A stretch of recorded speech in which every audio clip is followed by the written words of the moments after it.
today,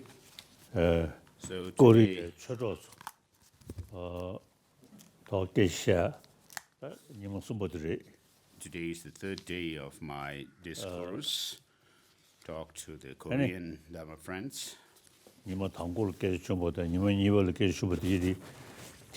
So what we have already discussed during the last 2 days, regarding that, when you are staying alone, have you been able to reflect on them?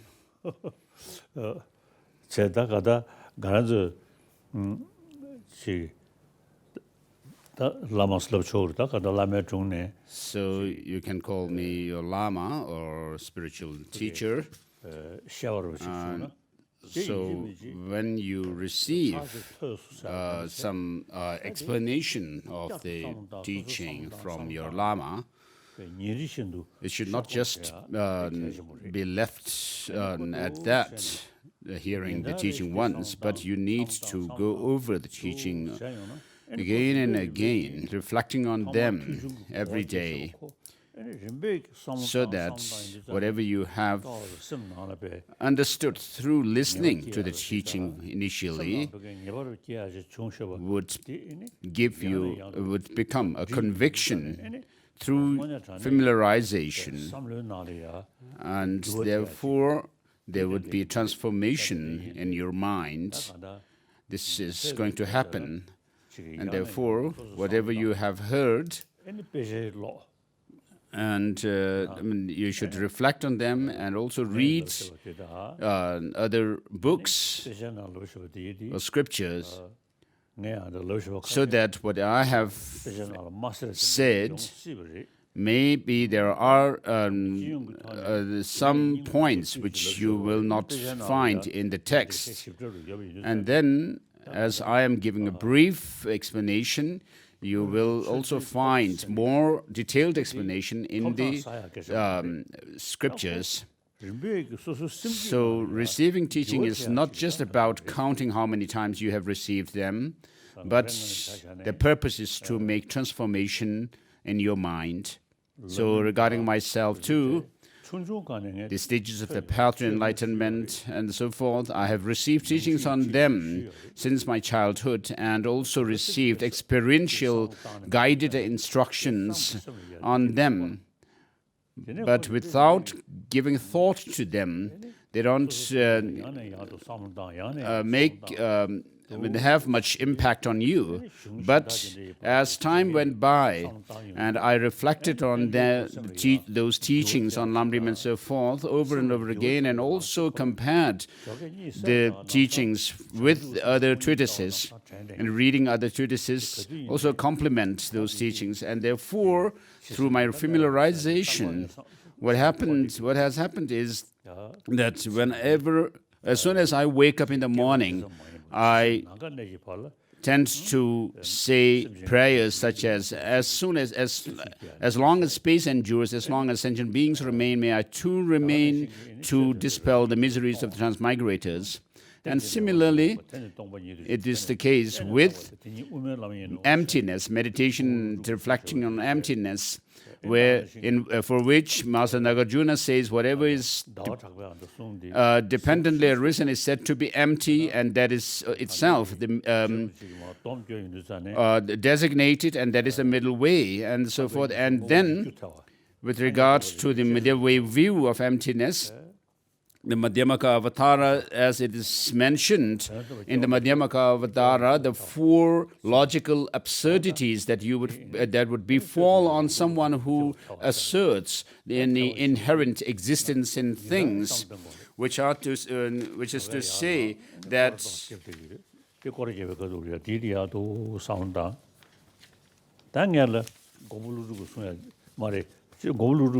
and so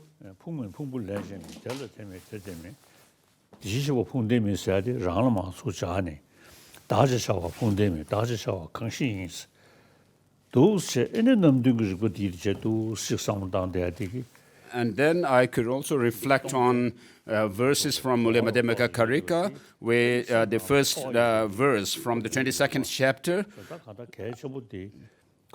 and which says that the Tathagata is not one with the aggregates, no distinct from the aggregates, and the Tathagata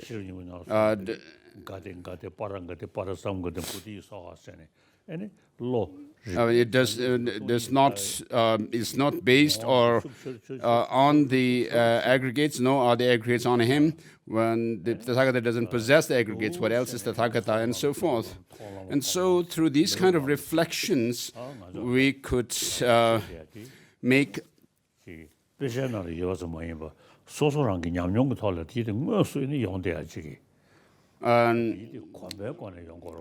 develop experience, conviction and experience in the teachings.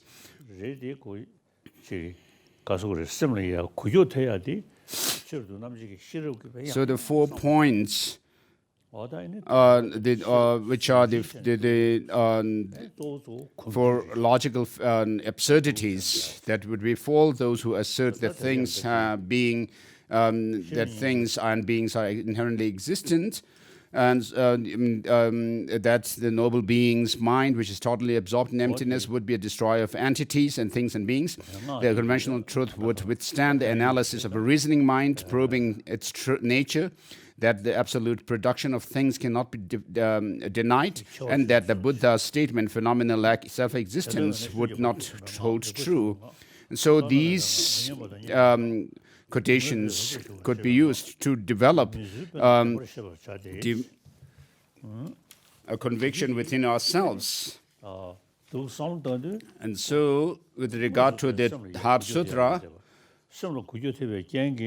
when you reflect on these teachings, here the text says just above the mantra, therefore one should know that the mantra of the perfection wisdom, the mantra of great knowledge, the unexalted mantra, the mantra equal to the unequaled, the mantra that quells all suffering is true because it is not deceptive. And so when you reflect on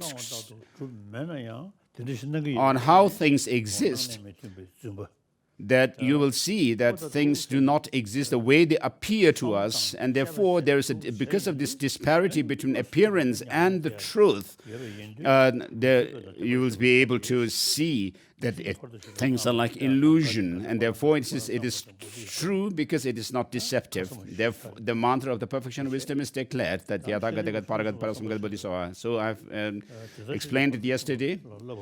Shariputra, the Bodhisattva, the great beings, should train in the perfection wisdom in this way. Therefore, the Blessed One arose from the meditative absorption and commended the holy Avalokiteshvara, the Bodhisattva, the great being, saying, "This is excellent." So giving, saying, "Excellent, excellent, O noble child, it is just so, it should be just so. One must practice the profound perfection of wisdom just as you have revealed, for then even the Tathagatas will rejoice." So when we study Abhisamaya Alamkara, the ornament of clear realization, there are mentions of 3 types of the teaching of the Buddha. The words spoken by the Buddha himself from his mouth, and then the words which were blessed by the Buddha.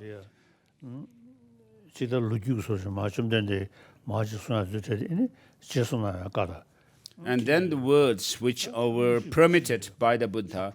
And so the actual words of the Buddha are comprised of those spoken by the Buddha himself. And so here the Buddha saying excellent, excellent, is like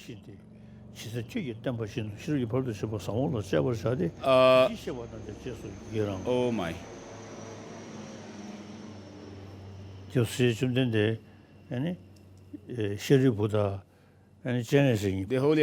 Venerable, the Holy Avalokiteshvara, the Bodhisattva, the great being, along with the entire assembly, including the worlds of the gods, humans, Asuras, and Gandharvas, all rejoiced and hailed what the Blessed One had said. And so, what Shariputra and Holy Avalokiteshvara discussed earlier was appreciated by the Buddha.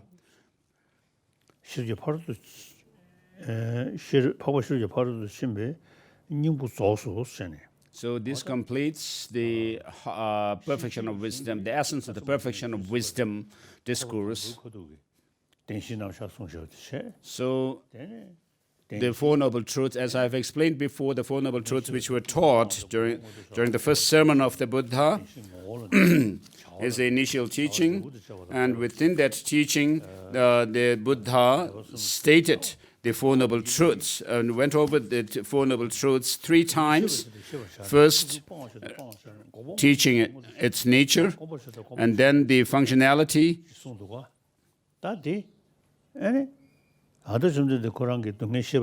and then the result. And so, regarding the first, the Buddha said the suffering must be known and its origin eliminated, the cessation actualized, and the path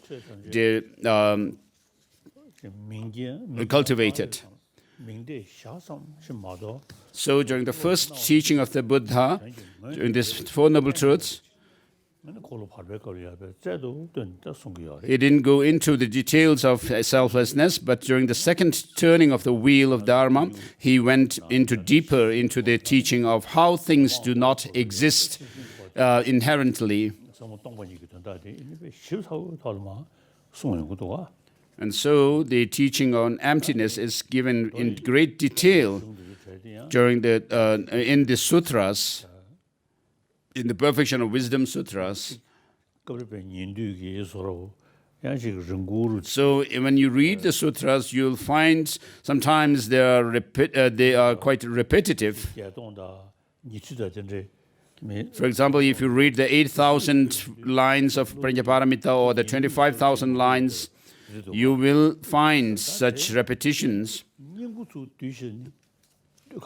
But the summary of all these teachings of the Perfection of Wisdom Sutras is found in Master Nagarjuna's the 6 collections of reasoning, and mainly the primary text amongst them is the Mula Madhyamaka Karika, the fundamental verses of the middle way. And then, as its explanation, we have texts written by Master Chandrakirti and others, where what is taught in the Perfection of Wisdom Sutras, saying that things have no essential existence. And of course, these words of the Buddha, the conjured translations of the words of the Buddha, are very holy, that we may be able to touch on our head for blessing. But in order to understand these teachings in the Perfection of Wisdom Sutras, we have the commentaries or the explanations by Master Nagarjuna and others, which are like eye-openers to us to see the perfection of wisdom. And then we also do study these teachings in the Perfection of Wisdom Sutras through logic and reasoning, by using texts written by Masters Dignaga and Dharmakirti.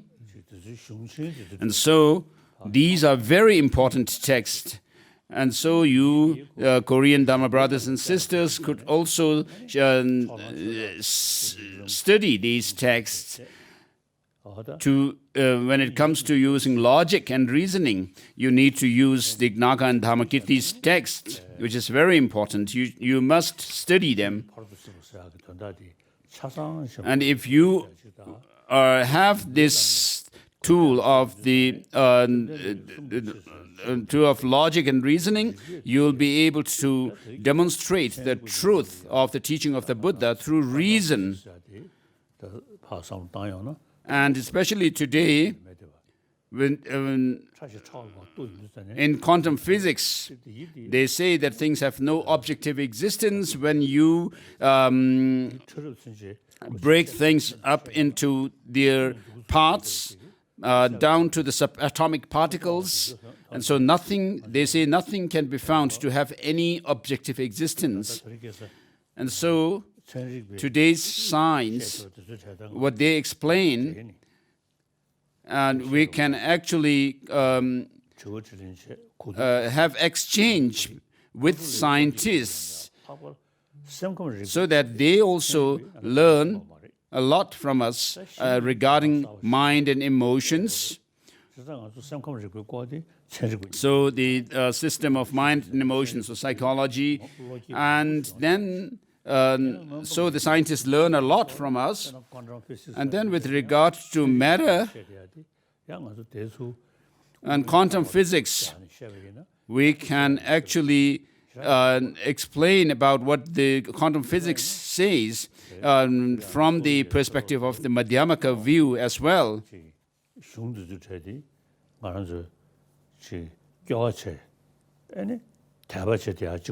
So these texts that I've mentioned should not just be used for recitation alone, but you need to reflect on their meaning and do critical analysis of them, of the teachings. And so with regard to this mantra of our Heart Sutra, Tat Yatha Gate Gate Paragat Parasam Gate Bodhi Soha, at this stage, while we are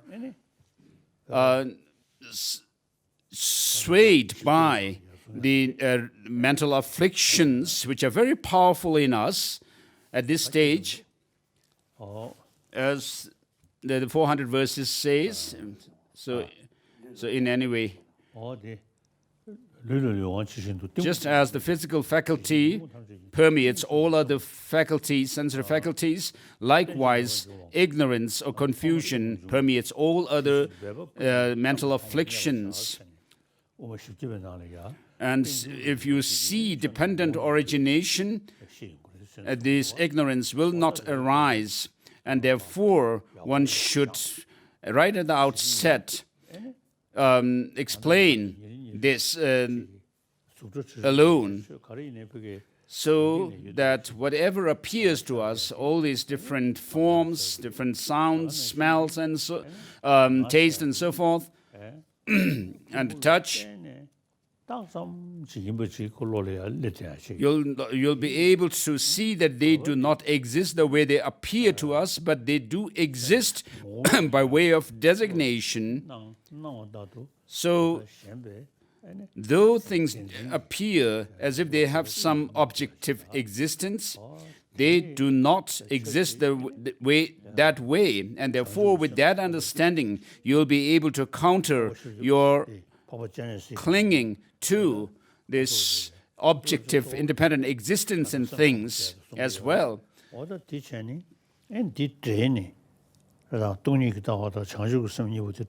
And then, together with this understanding of emptiness, you should combine the spirit of enlightenment so that you progress along the path and the grounds. So Buddha, having been pleased,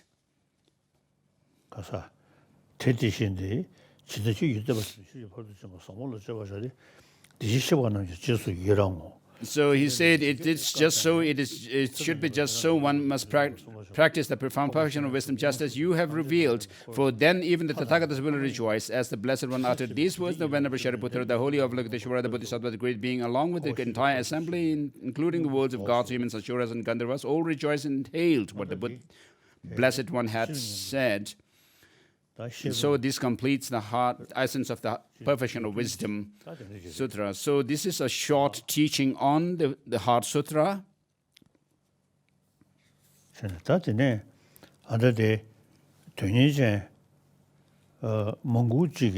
So many people who are interested have requested me. So I actually wrote this short Guru Yoga text on Avalokiteshvara which says, Namo Arya, it's called a stairway to Bhatala, Guru Yoga of Avalokiteshvara, Namo Lokeshwaraya, homage to Avalokiteshvara, the Lord of the universe. Those who wish to do a short practice unifying their teacher inseparably with Avalokiteshvara should first take refuge in the generating the spirit of enlightenment. And on my crown, upon the seat of lotus and moon, sits my root teacher, who is inseparable from Supreme and Noble Avalokiteshvara, the Lord of the world, with one face and four hands, the first two folded in prayer, and in the two remaining hands holding a crystal rosary and a stem of a white lotus in full bloom. His 2 feet are in immutable cross-legged position. His body, like a maiden moon, is replete with the clear and complete marks and signs of a Buddha, and draped in silken raiment and precious jewel ornament. The 3 places of his body are marked by the 3 Vajra syllables, Omahum, of which whom at the heart radiates light, invoking all the supreme refuges which dissolve into him. He becomes the embodiment of all the objects of refuge combined. And then comes the 7-limb offering, 7-limb prayer. I respectfully bow to my teacher and deity, immaculate, fully spontaneous, treasure of spiritual feats. I offer you an ocean of clouds of all excellent offerings. I confess my wrongdoings and restrain myself. I rejoice in the good deeds of your 3 secrets, body, speech, mind. I entreat you to let fall the vast and profound rain of teaching. I pray you will be unwavering, and that you remain steadfast for hundreds of eons. I dedicate my entire collection of my virtue to great enlightenment. From the syllable Ri and the mantra circle at your heart, light radiates, cleansing and impure worlds and their inhabitants, thereby leading all sentient beings to the sublime level of lotus holder Padmapani. In conjunction with this meditative prayer, recite them as many times as you can, the 6-syllable mantras of Mani Padme Hum. My teacher, O Venerable Chandrisik, as I have none other than you to rely on, from now until I reach enlightenment, kindly guide me with great compassionate heart. By the force of this heartfelt prayer, my teacher melts into light and dissolves into me, thereby blessing my 3 doors with the hundredfold blessings of the 3 secret Vajras. Through this virtue, may I quickly accomplish all-powerful Avalokiteshvara, and may I lead all sentient beings, leaving none, even one of them, not even one of them, to the same level of Avalokiteshvara, made sublime Bodhichitta, and so forth. So, the last line from the Bodhichitta Avatara. And so, this is at the request of some people who are interested in doing Avalokiteshvara practice, and I have written this text in Tibet. And so one should make the practice of bodhicitta and the wisdom of emptiness as the core practice, as I do myself on a daily basis. So otherwise, the practices of Goya Samaja, Heruka, and Yamantaka, as well as He Vajra, I do on a daily basis. But mainly I reflect on the main points in these sadhanas, but the main transformation within myself comes through the meditation and cultivation of bodhicitta, and with regard to the practice of the deity yoga, we visualize deities from within the meditation on emptiness. And so the mind meditating on emptiness itself arise into the form of deities. And then in the case of Yamantaka, Vajrabhairava, we have the special practice of combining the peaceful and wrathful deities mantras. And then Master Nagarjuna's text on the Guya Samaja Tantra, such as those of Pindaviti and others, which teach about the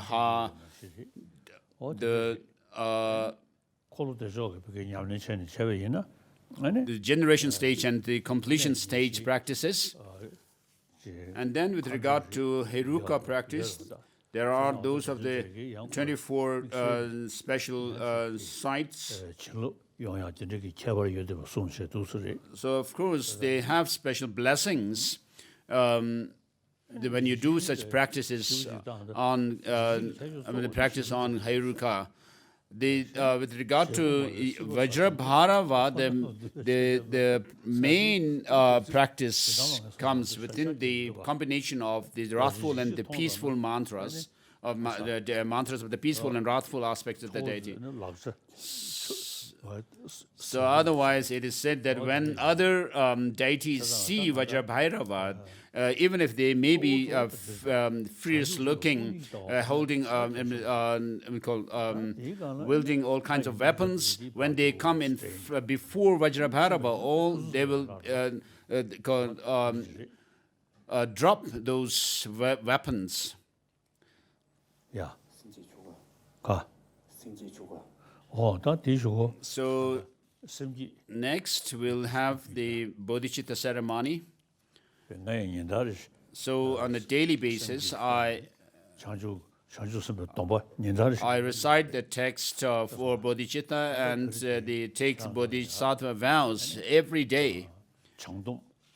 So here I will do the Bodhisattva vows. So first, visualize the Buddha Shakyamuni in front of you in the space, surrounded by the 8 close disciples, such as Maitreya, Samandabhadra, Avalokiteshvara, Manjushri, and so forth. And then they in turn are surrounded by masters of Nalanda, the 17 masters, and so forth. So visualizing these deities and the masters in front of you in the space. So it is very important, as I've explained, to have to cultivate and generate the good heart. So it will help yourself first of all, and then when you become friends with people,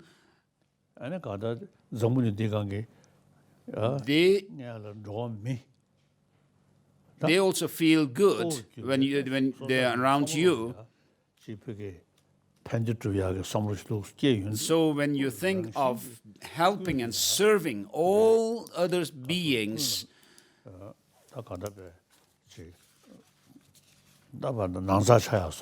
so you become actually very intimate and close with others. So the bodhicitta is very, very precious for that reason.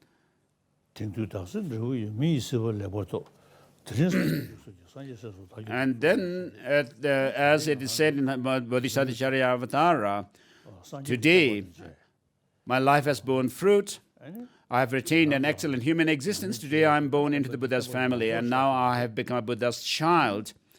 And so we have the opportunity to practice the complete teaching of the Buddha with the Pali, what is found in the Pali tradition as the foundation, and with the added, with the addition of the Nalanda tradition. So we have found a very precious human life in this now, and have met with the teaching of the Buddha, and therefore you should feel determined to to make this life a meaningful one, and therefore we will use this text So there are many different texts that we can use for Bodhisattva vow. So here we'll use the text which says, I seek refuge in the three jewels, I confess each and every misdeed, I rejoice in the virtues of virtuous deeds of all beings. I take to my heart Buddha's enlightenment. So this is the aspiring bodhicitta. So for the benefit of all sentient beings, I will generate this mind which is intent on becoming fully enlightened. And then next verse says, to the Buddha, Dharma, and the highest assembly, I seek refuge until I reach enlightenment. To fulfill the interests of oneself and others, I generate the mind for awakening. So to fulfill one's own goal, there is no greater force than bodhicitta. To fulfill the goals of others also, there is nothing greater than bodhicitta for that. And to accumulate merit as well as to purify negativities, there is nothing greater than the bodhicitta. So for this life as well as in the next lives, to fulfill one's own and others' goals, there's no force greater than bodhicitta, the spirit of enlightenment. So it says, to fulfill the interests of oneself and others, I generate the mind for awakening. And then the next verse, having developed the mind for highest awakening, and not just leaving it at that aspirational level, I shall invite all sentient beings as my guests. So all beings, all sentient beings on this earth, together with all others, the rest of the universe, I shall invite all sentient beings as my guests. I will not harm anyone, but do my best to serve and help others. I shall engage in the delightful, sublime, enlightening conduct. And so here you are actually taking the Bodhisattva vow, the venturing bodhicitta. So to overcome suffering of others and to bring happiness to them, it's not enough just to pray, but you need to actually engage in the actual practice. And so therefore the Bodhisattva practices are delightful at all times, sublime.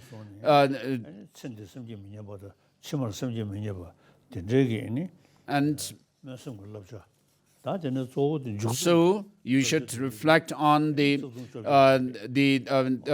aspiring bodhicitta precepts for that, as well as not causing decline to them in this life as well as in the next lives. So though we have the self-cherishing attitude, you should think that you survive because of others, and therefore, until the end of space, feel determined to work for others, to benefit others. And so whatever you do, dedicate them, the merits and so forth, for the benefit of others. And so, with regard to Bodhisattva vows, there are the 18 root downfalls and these 46 secondary infractions.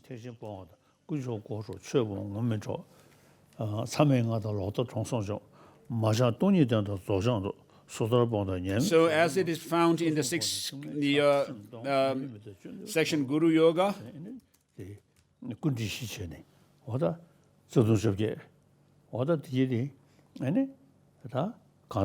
so there are those of the 18 root downfalls that are mentioned.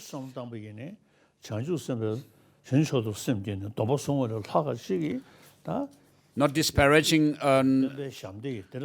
others and so forth. And so there's no greater service to the Buddha that you can give apart from practicing and cultivating bodhicitta and also accumulating merit as well as purifying negativities, all these practices culminating in Buddhahood.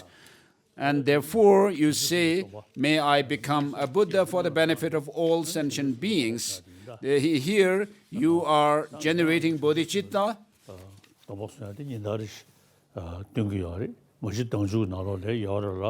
그 수도 신주스도 도보수야 니라리 삼는 거요. 도시다. And so let us go through this text. 다 전도 됐습니다. 다 디삼도 So just have this in mind. Repeat these. I seek refuge in the three jewels. I confess all misdeeds individually. I rejoice in the virtuous deeds of all beings. I take to my heart the Buddha's enlightenment. To the Buddha, Dharma, and highest assembly, I seek refuge until I reach enlightenment. To the fulfill the interests of oneself and others, I shall generate the mind for awakening. Having generated the mind for highest awakening, I shall invite all sentient beings as my guests. I shall engage in the delightful supreme practices of enlightenment. May I achieve Buddhahood for the benefit of all sentient beings. So, having done it for the first time, reflect on the meaning while you do recite it for the second time. I seek refuge in the three jewels. I confess all misdeeds individually. I rejoice in the misdeeds of all beings. I take to my heart Buddha's enlightenment. To the Buddha, Dharma, and the highest assembly, I seek refuge until I am enlightened. To fulfill the interests of oneself and others, I shall generate the mind for awakening. Having generated the mind for highest awakening, I shall invite all sentient beings as my guests. I shall engage in the delightful supreme practices of enlightenment. May I achieve Buddhahood for the benefit of all sentient beings. So at the end of this third repetition, all of you feel determined that you have received the complete set of pure bodhisattva vows. The bodhisattva vows, just as they are within me, and so feel convinced like that. I seek refuge in the three jewels. I confess each and every misdeed. I rejoice in the virtuous deeds of all beings. I take to my heart Buddha's enlightenment. To the Buddha, Dharma, and highest assembly, I seek refuge until I reach enlightenment. To fulfill the interests of oneself and others, I generate the mind for awakening. Having developed the mind for highest awakening, I shall invite all sentient beings as my guests. I shall engage in the delightful, sublime enlightenment contacts. May I attain Buddhahood to benefit all sentient beings. So, having called all sentient beings as your guests, as Bodhisattva Charyavatara says at the end of the third chapter,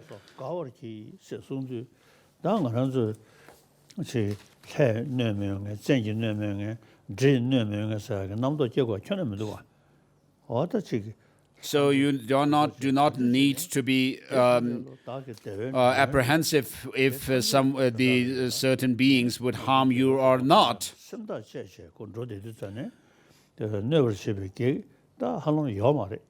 So today, my life, it says at the end,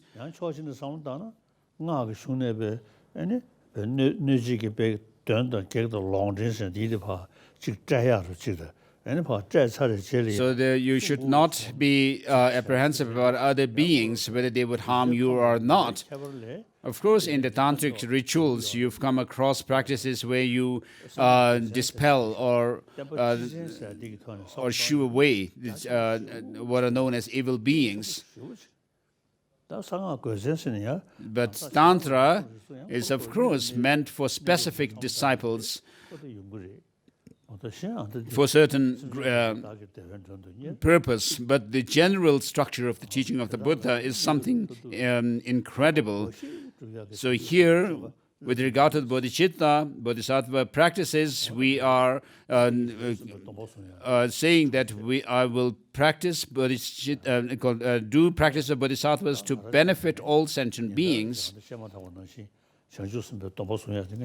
So I do take Bodhisattva vows daily, and also during the deity yoga practices, you come across this practice of taking Bodhisattva, and also the teaching, the practice of Guru Puja. So I do this daily. So with this, we are done with the Bodhisattva vows. So next, question and answer session. Your Holiness, thank you so much for sharing your wisdom for the last 3 days. On our last day, we have 5 questions from Koreans. The first question is from Do-jin Hwang, the representative of Seongyun Steel Company in Korea.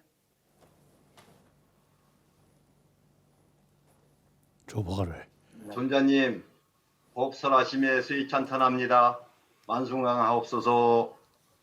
미디어의 발달로 인한 거친 위부 요건이 소심자의 수행에 미치는 영향과 벗어나는 법을 말씀해 주세요. How can new practitioners escape the influence of media on their development? 제겐 내 당부발은 라도 가와는 기다되기 다 자저서지 벌써 지기예배스 다데 또 So, with regard to obstacles being caused by media and all this technology, with regard to that, of course, when you do practice, it does not just mean sitting somewhere doing nothing. In that case, of course, the media and the mobile phones and so forth may cause disturbance. But when you think about helping others, benefiting others, even if you use mobile phones and other technologies, internet and so forth, you can still motivate yourself to benefit others. With that intention, if you use these technologies, it will be good. Of course, when you are sitting in some meditation of tantra, reciting mantras and so forth, that may be disturbed when you have to talk to others on the phone. So, but that's not the main thing. The main practice is bodhicitta, this altruistic spirit of enlightenment, and so which is about benefiting, helping, and working for others. And so, with that motivation, whatever you do would be beneficial to others. Whatever you do. So that it will not be technology and so forth will not be an obstacle. Okay, next one. The next question is from Tongye Lee, the manager of Mahayana Practice Center in Korea. 원장님 안녕하세요. 수행을 함에 있어서 Good morning. 인욕행은 참으로 어려운 것 같습니다. Patience is 인욕행을 very 하기 difficult to 위해선 practice. 어떻게 인내심을 길러 수행해야 합니까? How should we cultivate our patience? Thank you. So, with regards to practicing patience, of course, unless you are familiar or you're used to doing that, someone who has never given thought to doing practicing tolerance will not, this practice of patience will not just happen like that, because we are always full of self-cherishing attitude, so that when you see others doing something to you, you may feel you are being harmed. Of course, practice of patience is very important, but to do that, you should have someone who provokes anger. And therefore, Bodhisattva Charyavatara, as it says, that the person in relation to whom you are practicing, you would practice patience, is the best teacher.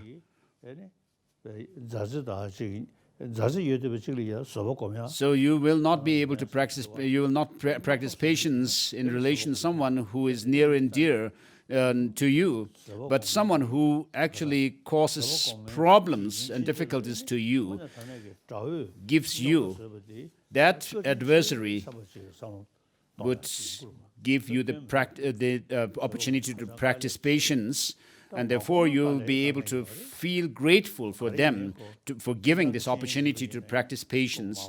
So, of course, without familiarization, anything that you do would be difficult. But something that may seem difficult in the beginning would become easy for you after maybe 10 years or so. So it is like going through the school system. Of course, from knowing nothing, you learn something, and then you go to the next class 1, 2, and so forth. And so you need familiarization. So for that, the best text that you can use to practice patience is Bodhisattva Charyavatara. This chapter number 6 is teaching patience. And then chapter 8, which teaches altruism. So these are very important texts that you should. And then Madhyamaka Avatara also teaches on patience, so which is very. So Madhyamaka Avatara says that when you are angry, you look very ugly, and so forth.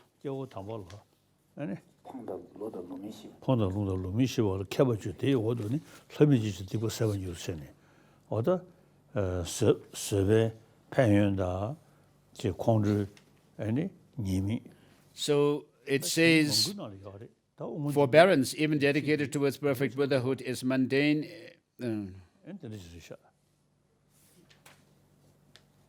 Indeed, anger felt towards the conqueror's children destroy, and in an instant. It is chapter 3, verse number 6, and then also verse number 7.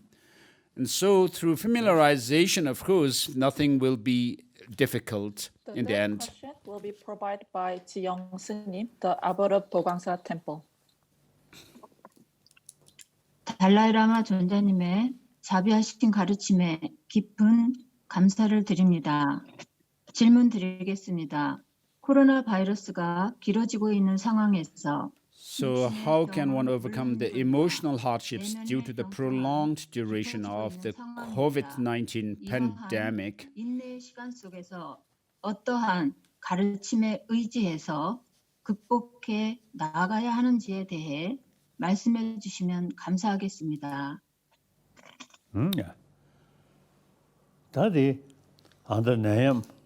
So with regard to this pandemic, in America, it has spread very widely. And then in India, also in Japan and Korea. So this pandemic really causes a lot of apprehension and anxiety in people, and then people feel depressed as well. But if you look at things from a broader perspective, this body is a basis for birth, sickness, aging, and death, and all kinds of sufferings. So this is a nature, a natural thing that happens within the cycle of existence. And so this suffering of sickness, especially at this time, during this pandemic,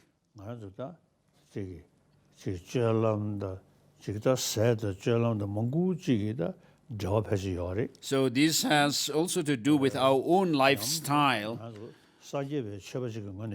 what we eat and how we behave and so forth. But as Buddhist practitioners,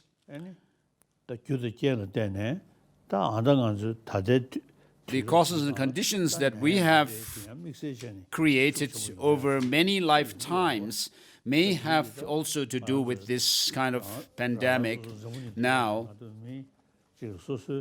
And so we need to think that these are the results of our past karmas that we have created in the past, in the previous lives. So with regard to karma, the karma on cause and effect, of course, with regard to the most subtle aspects of karma, it is said that it is something which is only the domain of knowledge of the Buddhas, the subtlest aspects and workings of karma. But because we have this body, which is also in the nature of suffering, and it serves as the basis for all kinds of suffering. And so, regarding the karma, it is said that we will not meet with the fruits of karma if we have not created the karma, and the karma that we have created will not go to waste. And when all the causes and conditions are complete for some effect to arise, there is no way we can avert the effect at all. And therefore, it doesn't help if you remain anxious and apprehensive. But looking at things from a broader perspective, you could do practices like accepting suffering. The simplest thing that you can do is, as said in Bodhisattva Charyavatara, if there is a remedy, there's no need to be worried, no need to worry. What need is there to worry? If it doesn't have a remedy, if there's no remedy, what is the use of being worried? In any case, doctors and scientists and frontline workers do their best, which are to help us. But if there's nothing that we can do about something, then we could just think that this is our karma. And as Buddhist practitioners, we are thinking of not just one life, this life alone, but we are thinking about life after life. And so the misfortunes should give us the opportunity to turn that into a blessing for practicing the path. Next question, please. The fourth question is from Young-Ok Finlay, the Finance Administrator of Canary Wharf Group in London.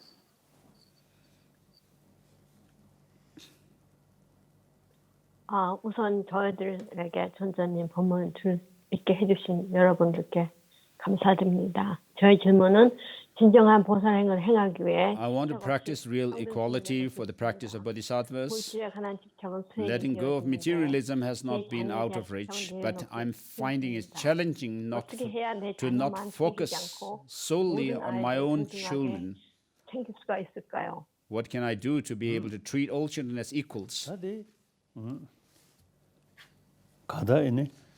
So we should think with regard to when we think of all sentient beings, even from the theistic religious perspective, they say that all human beings are creation of a God. The God is like our Father. So we are all like the children of the same God, Father. And then, from the Buddhist perspective, we look at all sentient beings as our near and dear ones.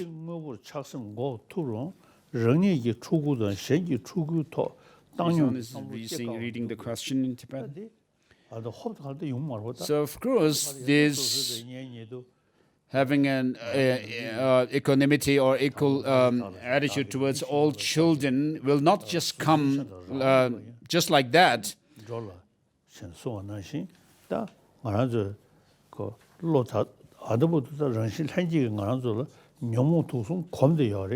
So, because we are so engrossed in the mental afflictions, the different destructive emotions, as well as cherishing oneself alone since the beginner's time. But we need to use logic and reason and reflect on the disadvantages of self-cherishing attitude and the advantages of cherishing others over oneself. And so this sense of equality will develop. Discrimination will not happen in time. Next. Our last question will be asked by Amy from BTN, Buddhist Television Network in Korea. Tachidele Sinin, His Holiness, and Happy New Year. Thank you for your time. And I'd like to pose the final question from BTN from Korea. You kind of already went over it, but we want to hear more kind of like the entire humanity version. So I'm going to post the question in Korean. 인간의 탐욕이 코로나 Scientists have warned that it was greed that has sparked COVID-19. What do you think is the right way to live in this world with a pandemic and other unprecedented disasters that human beings have never endured through before? 어디 가서한테 저기 International Health World Health Organization, the General Secretary has said that this pandemic will continue and it's quite serious. So in any case, the scientists and healthcare workers, health scientists also say that this will continue, the pandemic. So this may be true. So in our text, we find mention at the end of the eon,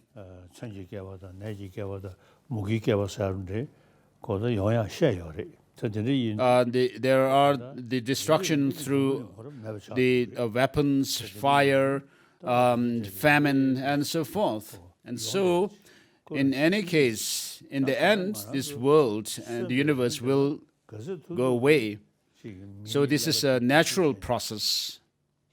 So yet, while we are alive, we need to, as Buddhist practitioners, we need to cultivate their path within ourselves. We should not just focus on this body alone. As I usually recite, as long as space endures, as long as sentient beings remain, may I too remain to dispel the miseries of transmigrators. And so you are thinking of on a long-term basis, not just the suffering of this on this body alone, which is negligible compared to the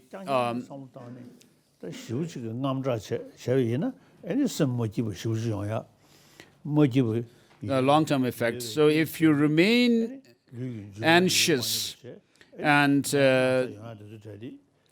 fearful of this pandemic or the disease and so forth, then because of that worry and concern all the time, it will harm your health as well. And then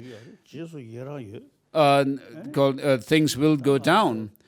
In any case, today, because of the pandemic, because there are so many people, frontline workers, doctors, nurses, and so forth, scientists working to overcome it, we have a means. But if there's nothing that we can do about it, it doesn't help to worry about it at all. We have the sufferings of aging and sickness.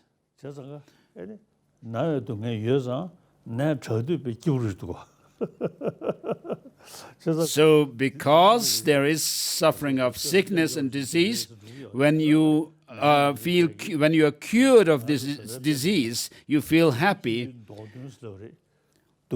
So in Tibetan, there is a saying,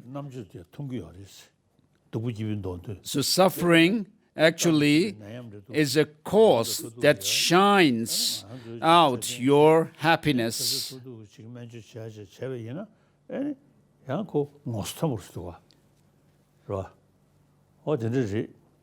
So when you practice, when you do something from your side, of course you'll be able to have some satisfaction to have been able to do something to stop this disease and pandemic. This pandemic is quite serious and widespread in the US and Europe and also India.